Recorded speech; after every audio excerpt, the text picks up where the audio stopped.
Yo la verdad que estoy meditando. Tenía un capítulo de la epístola de Tito para compartir, pero meditando, el Señor me inclina hacia un pasaje y creo que es la palabra de Dios para esta tarde. Amén. Vamos a leer Génesis capítulo 16. Vamos a leer una hermosa historia, seguramente que todos la conocemos, pero que siempre hay verdades muy necesarias para nuestra vida. Dice la Biblia, Génesis capítulo 16, versículo 1. Sarai, mujer de Abraham, no le daba hijos, y ella tenía una sierva egipcia que se llamaba Agar. Dijo entonces Sarai a Abraham: ya ves que Jehová me ha hecho estéril. Te ruego pues que te llegues a mi sierva, porque quizá tendré hijos por medio de ella. Y atendió Abraham el ruego de Sarai. Y Sarai, mujer de Abraham, tomó a Agar, su sierva, la egipcia, dice, al cabo de 10 años, que habían habitado ya en la tierra de Canaán, y la dio por mujer a Abraham su marido. Él se llevó a Agar, la cual concibió, y cuando vio que había concebido, miraba con desprecio a su señora. Entonces Sarai dijo a Abraham: mi dolor, mi afrenta sea sobre ti. Yo te di mi sierva por mujer, y viéndose ella encinta me mira con desprecio. Juzgue Jehová entre tú y yo. Y respondió Abraham a Sarai: he aquí que tu sierva está en tu mano, haz con ella lo que bien te parezca. Y como Sarai la afligía, ella huyó de su presencia. Y la halló el ángel de Jehová junto a una fuente de agua en el desierto, junto a la fuente que está en el camino de Sur. Y le dijo a Agar, sierva de Sarai: ¿de dónde vienes y hacia dónde vas? Y ella respondió: huyo de delante de Sarai mi señora. Y le dijo el ángel de Jehová: vuélvete a tu señora y ponte sumisa bajo su mano. Y le dijo también el ángel de Jehová: multiplicaré tanto tu descendencia, que no podrá ser contada a causa de la multitud. Además le dijo el ángel de Jehová: he aquí que has concebido y darás a luz un hijo, y llamarás su nombre Ismael, porque Jehová ha oído tu aflicción. Gloria a su palabra. Para poder entender el capítulo 16, primeramente tenemos que ir unos capítulos atrás. En el capítulo 12 de Génesis, Dios llama a Abraham y lo llama con una promesa gloriosa: sal de tu tierra, de tu parentela, de la tierra que yo te mostraré. Le muestra la arena del mar, las estrellas del cielo, y dice: Abraham, ¿la puedes contar? Dice: no, Señor, así será tu descendencia. En el capítulo 14, en el capítulo 15, Dios promete a Abraham un hijo. Le dice que va a tener un hijo legítimo. Pero ahora entramos en el capítulo 16, teniendo en conocimiento todo esto que ha ocurrido. Dios le ha llamado con una promesa gloriosa, y además en el capítulo 15 le promete que va a tener un hijo legítimo. Y cuando entramos en el capítulo 16, dice el texto que hemos leído que llevaban 10 años en la tierra de Canaán, en la tierra prometida. Y parece ser que todavía no se había cumplido la palabra que Dios les había prometido. Todavía Sarai no estaba encinta, no había niño en la casa, Abraham era anciano, Sarai estéril. Y todavía no se había cumplido la palabra de Jehová. Y dice la Biblia, hermanos, dice la Escritura, que Sarai, dice la Biblia que tenía una sierva que se llamaba Agar, una sierva egipcia, que llevaba muchos años con ellos en la casa. Y le dijo: mira, ya que Jehová me ha hecho estéril y no puedo darte hijos, por medio de la sierva te daré hijos. Y de esta forma serán como si fuesen míos. Porque en aquel tiempo una mujer estéril era una afrenta terrible. Era un dolor inmenso. Y en aquel tiempo había una ley que permitía que cuando una mujer era estéril, podía darle hijos a su marido por medio de la sierva de mayor confianza de la casa. Y Sarai, a ver su dolor, dijo: he hecho mano de esto, y de alguna manera se rebaja mi afrenta y se rebaja mi dolor. Pero ¿saben algo? Todo esto no agradó a Dios y produjo unas consecuencias que luego las vamos a ver. Te voy a decir algo en esta tarde. Todo lo que Dios te ha prometido, todo eso Dios lo va a cumplir. Amén. A veces yo prometo cosas con buena intención, pero me suceden cosas ajenas que me impiden cumplir lo que te he prometido. Pero Dios, esto no se da, porque Dios trasciende a todo lo que existe. A Él no le limita nada. Y todo lo que Dios te ha prometido, todo eso Dios lo va a cumplir. El problema que tenemos es que no sabemos esperar. Queremos las cosas a nuestra forma y a nuestra manera, pero las cosas se reciben al tiempo que Dios ha profetizado y ha prometido. Y no me agradó Dios por este motivo, porque habían recibido una palabra. Había una promesa de Dios, había una palabra por medio. Y como había una palabra por medio, esto a Dios no le agradó. Aunque los demás lo podían hacer, Sarai y Abraham no podían. ¿Sabéis por qué? Porque había una palabra de Dios de por medio. Te voy a decir algo. Que los demás se permitan ciertas cosas no quiere decir que eso sea legítimo a los ojos de Dios. Hay veces que nos fiamos de lo popular y creemos que lo popular es lo correcto. Es que todos lo hacen. Que sea popular no quiere decir que sea correcto. Y que todos lo hagan no quiere decir que tú puedas hacerlo. ¿Sabes por qué? Porque en medio de ti, en medio de tu vida, hay una promesa de parte de Dios. No te fíes de lo popular, fíjate de lo que Dios quiere. El trato de Dios para tu casa. Aleluya.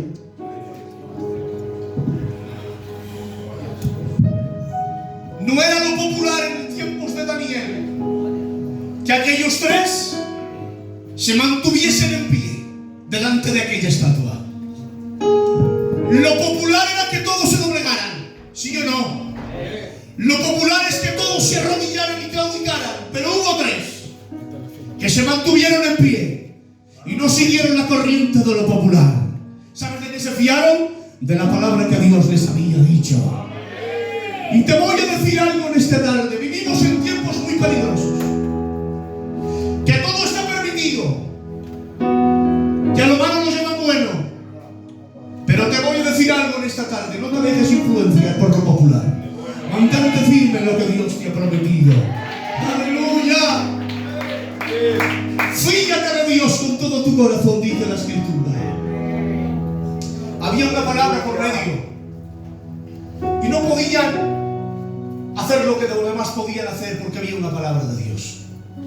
Y dice la Biblia, hermanos, que cuando Agar se llega a Agar, dice la Biblia que Agar concibió, se quedó encinta. Y dice el texto sagrado, ya empezamos con las consecuencias de tomar decisiones ajenas a la voluntad de Dios. Dice, y al verse encinta, miró a Sarai. ¿Y qué dice la Biblia? La miró con desprecio. Yo tengo algo que tú no tienes, Sarai. Y como yo tengo algo que tú no tienes, dice la Biblia, que la miraba con desprecio. Qué pena que haber de utilizar a Agar lo que tenía dentro para consolarla, lo utilizó para despreciarla. Y te voy a decir algo: todo lo que tú has recibido y yo he recibido de parte de Dios no es para mirar por encima del hombro al que tengo al lado, es para ayudarle y consolarle en el nombre precioso de Jesucristo. Porque Dios ha repartido dones y talentos, pero los tenemos que hacer con un uso legítimo. No puedo utilizar lo que he recibido de Dios para despreciar a nadie. Mira, para quererme el protagonista y mirar para encima del hombro a nadie. ¿Qué va? Tengo que utilizar lo que he recibido de Dios para ayudar para ayudar a la que tengo al lado, para utilizarla, para consolarla. El fin de los dones y los ministerios, ¿para qué son? Para edificación y perfección de la iglesia. Fuera de esto, estamos haciendo un uso ilegítimo. Dice Filipenses capítulo 4. Ruego a Evodía y a Síntique que sean de un mismo sentido en el Señor.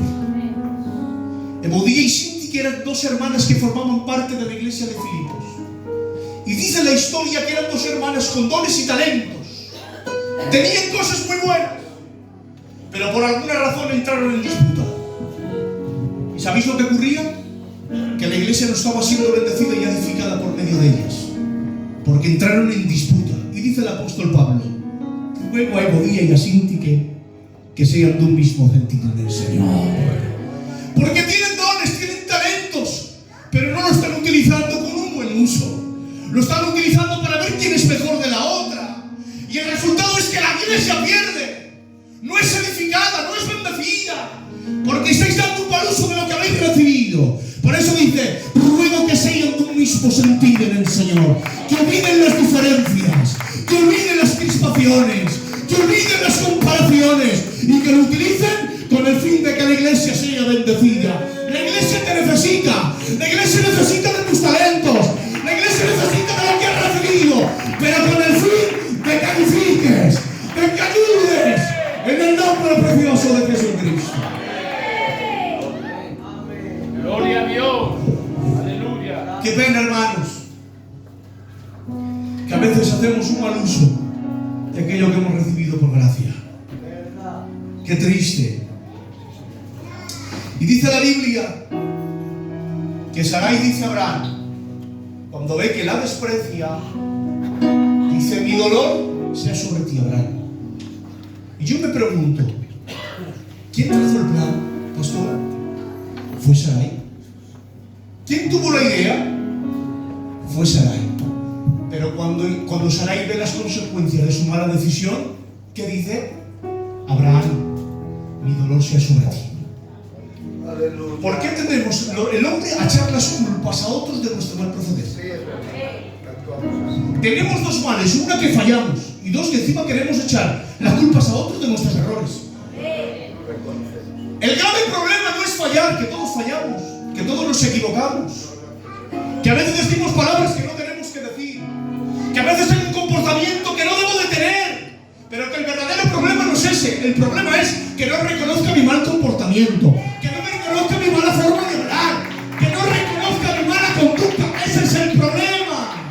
Escucha, que si te has equivocado no pasa nada, que yo también fallo y me equivoco, pero reconoce tus errores y no eches las culpas a otros de tu mal proceder. No justifiques tu mala conducta, hombre. Sé sincero, y de la misma forma que te has equivocado, ponte delante de Dios y dile: Señor, me he equivocado, reconozco mi pecado, me arrepiento, ayúdame a conducirme como es digno de este evangelio, en el nombre precioso de Jesucristo.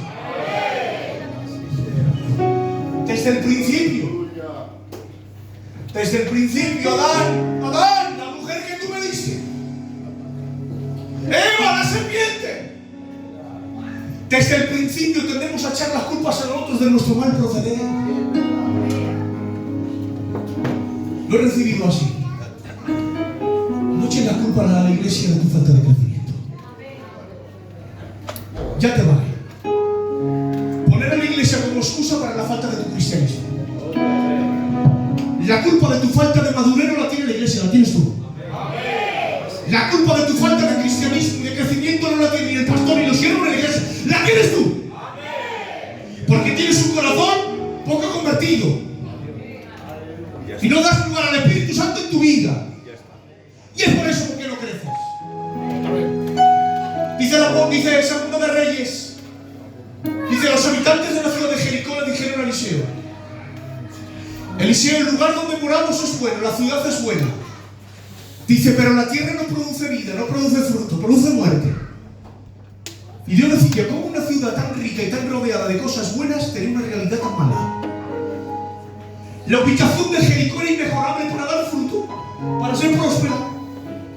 Cerca del Jordán, rodeada de manantiales, pero la realidad es que no se podía comer de ella.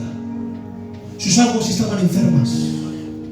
Y Eliseo, yendo a la zona cero, dice, y fue a los manantiales, de donde provenían las aguas que abastecían la ciudad. Aleluya. Y echando la sal dijo, estas aguas quedan sanas por mi palabra hasta el día de hoy. Dice, y las aguas quedaron sanas. El problema de la ciudad de Jericó no eran las circunstancias, era lo que fluía por dentro. Era lo que fluía por dentro. Que como lo que fluía por dentro estaba enfermo, hacía que no producía fruto. Porque lo que determina tu crecimiento y tu fruto no es tu circunstancia buena o mala, es lo que tú tienes por dentro. Eso es lo que lo determina. Del agua que tú te alimentas, del agua que tú te abasteces. ¿Cómo quieres dar fruto y crecer si siempre te estás alimentando de crítica? Si te alimentas de envidia, si hay malos sentimientos, no puedes dar fruto. Pero si te alimentas de la corriente, de otras aguas, de las aguas del Salmo capítulo 1, ¿recordáis? Bienaventurado el varón que no anduvo en consejo de malos, ni en silla de escarnecedores ha sentado, ni en camino de pecadores ha andado. Dice, esto es como un árbol plantado junto a las aguas, y las aguas hacen que dé fruto a su tiempo, y su agua no caiga. Las aguas de Jericó producen muerte, pero las aguas de la palabra, las aguas de la oración, las aguas del Espíritu producen fruto, producen vida, producen crecimiento. Hermano, que me sucias, cambia de aguas, cambia de aguas, cambia de aguas, en el nombre maravilloso de Jesucristo. Es lo que tienes por dentro, no es la circunstancia que te rodea. Si tu circunstancia fuese mejor, no sería mejor. Porque tu crecimiento no depende de la circunstancia, depende de lo que tienes por dentro. Ya ha llegado el tiempo de que nos alimentemos de la palabra de Dios. Amén. Que nos alimentemos de la relación con el Espíritu Santo por medio de la oración. Y a medida que tú te rozas, eso va a determinar el crecimiento en tu vida. Mira, otro día lo predicaré, que era el texto que iba a traer a predicar, que lo tenía más o menos en mi corazón y luego no lo he predicado, estoy predicando esto. Tito capítulo 3. La epístola de Tito es una epístola que me encanta, pastor. Es una epístola que he estudiado, que he profundizado, porque tiene mucha riqueza. El propósito de la epístola de Tito, uno de los propósitos principales, es que Tito está como pastor en la isla de Creta. Voy rápido. Está como pastor en la isla de Creta, ha sido comisionado por el apóstol Pablo y está como supervisor. En la isla de Creta hay obra de Dios, hay cretenses que son creyentes, que creen en Jesús, hay iglesias y cristianismo, pero hay deficiencias que corregir. Y en el capítulo 1, verso 5 le dice, Tito, por esta causa te dejé la isla de Creta, para que corrija lo deficiente y establezcas ancianos. Pero además de este propósito, el propósito de la epístola de Tito es animar a la iglesia, a estimular a la iglesia a las buenas obras, a la buena conducta, es decir, a vivir una vida piadosa, a mostrar por medio de sus obras la gracia inmerecida que han recibido. Y dice en el capítulo 3, dice que estén sujetos a los gobernantes. Mirad esto, hermanos, que estén sujetos a las autoridades, que estén dispuestos a obedecer y a toda buena obra. Y dice que nadie difame, que no sean contenciosos. Dice, mostrando consideración por todos los hombres, que sean amables. Y dice, ¿por qué tienen que tener este comportamiento? Y dice, porque nosotros también en otro tiempo éramos insensatos, éramos rebeldes, extraviados, esclavos de diversos placeres y tentaciones.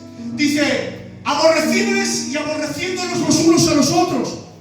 Da una lista del apóstol Pablo tremenda.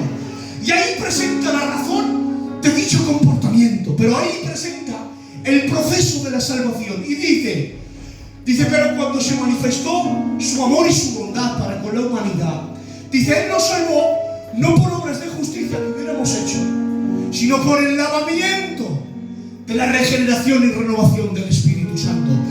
Pablo presenta a la persona no regenerada, a la persona que no ha nacido de nuevo, y habla de la enfermedad que tiene, porque no hay peor enfermedad que el pecado.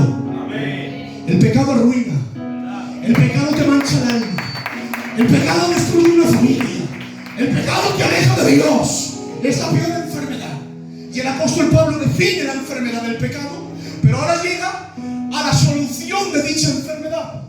¿Cómo lo ha hecho Dios? Para salvar al hombre hombre de esta enfermedad, para librarlo de sí mismo, para transformar su naturaleza. Y dice, lo ha hecho de la siguiente forma: por el lavamiento de la regeneración y renovación del Espíritu Santo.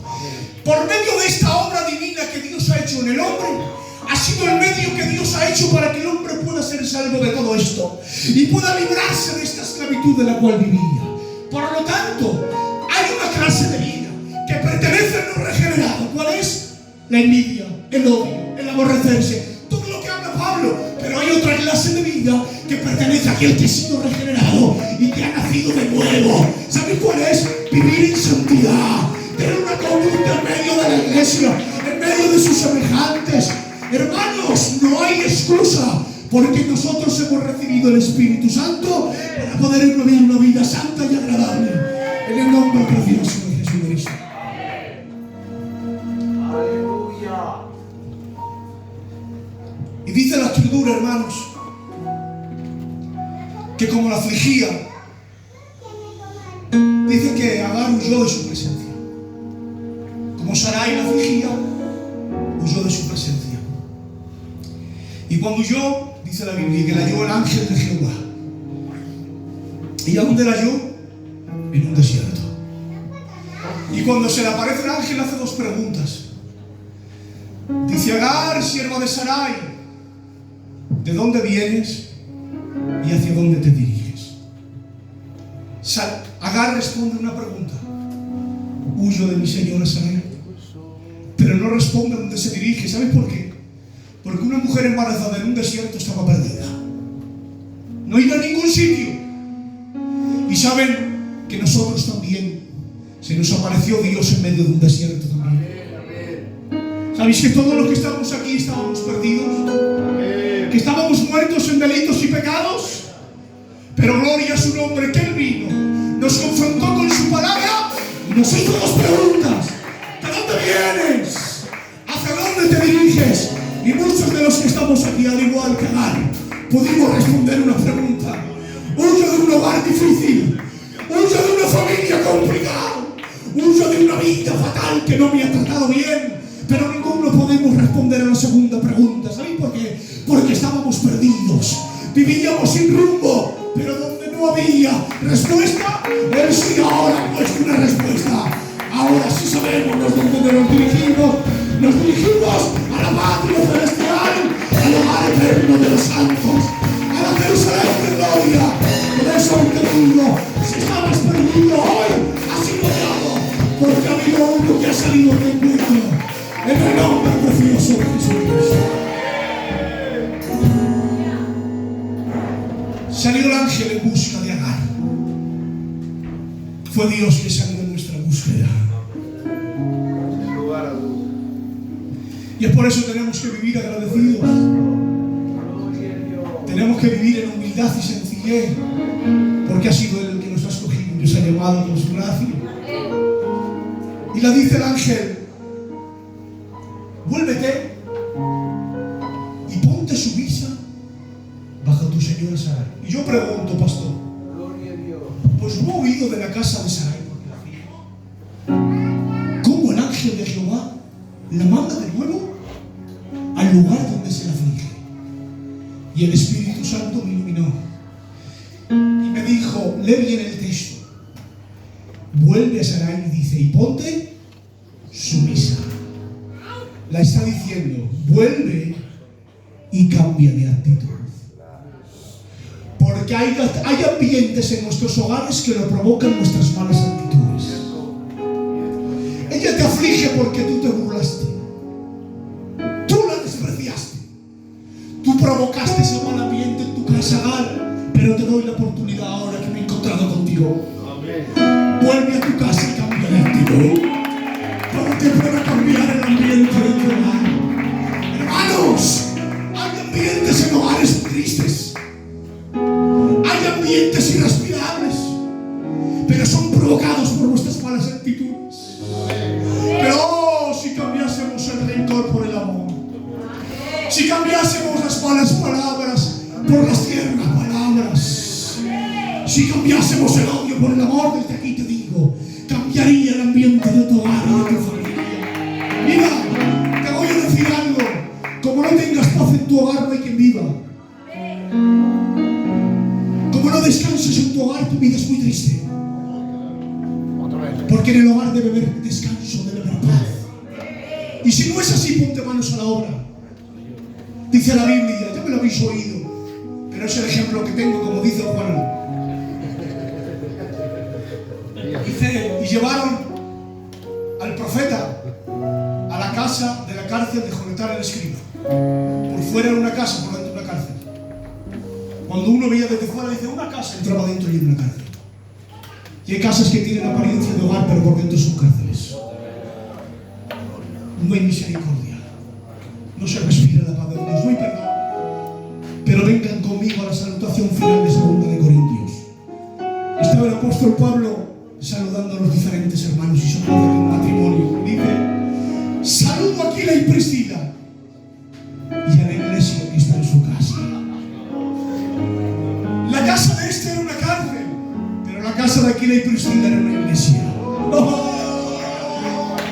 Porque allí se adoraba a Dios, allí se escuchaba la palabra. Y yo digo algo, no quiero que mi casa sea una cárcel, quiero que mi casa sea un trozo de iglesia donde reine la bendita presencia de Dios.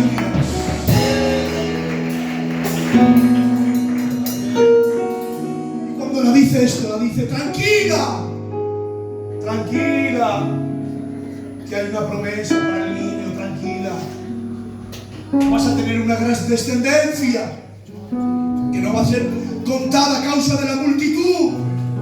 Y la dice, he aquí que has concebido, y la dice, y darás a luz un hijo, y le pondrás por nombre Ismael, porque Jehová ha oído tu aflicción.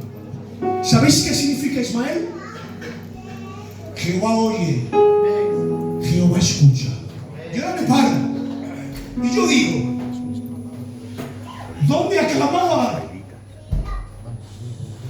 ¿Dónde aclamaba Agar en el capítulo 16 para que diga Dios, vas a tener un niño y le vas a poner por nombre Ismael, porque Jehová ha escuchado tu aflicción? Cuando leo el capítulo 16, yo no veo que Agar clame. Veo que es el ángel de Jehová que sale al encuentro. ¿Sí o no? Pero Dios me llevó al capítulo 21. En el capítulo 21 el niño ha crecido, se llama Ismael. Abraham lo despide de la casa. Y dice la Biblia que viéndose ella en medio de un desierto, que se había acabado el agua del odre, dice, el niño clamó y lloró. Y Jehová oyó el clamor del niño. Escuchar lo que Dios me habló. En el capítulo 16 el niño no ha llorado. No ha clamado en el 21, pero esto te va a hacer mucho bien. Antes de que llorara el niño en el 21, Dios ya le había escuchado en el capítulo 16. Antes de que derramara lágrimas en el 21, Dios en su conocimiento anticipado ya había visto sus lágrimas en el capítulo 16.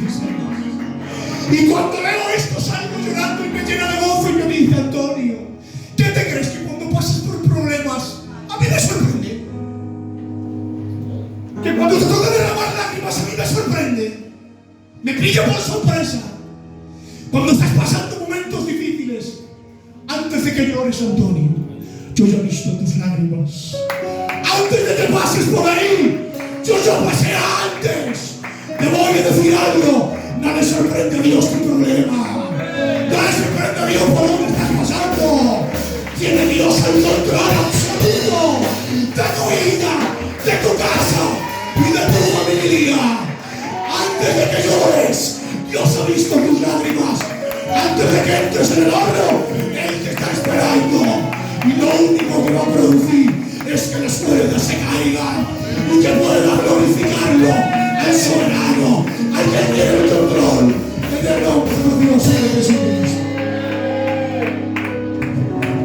Gloria.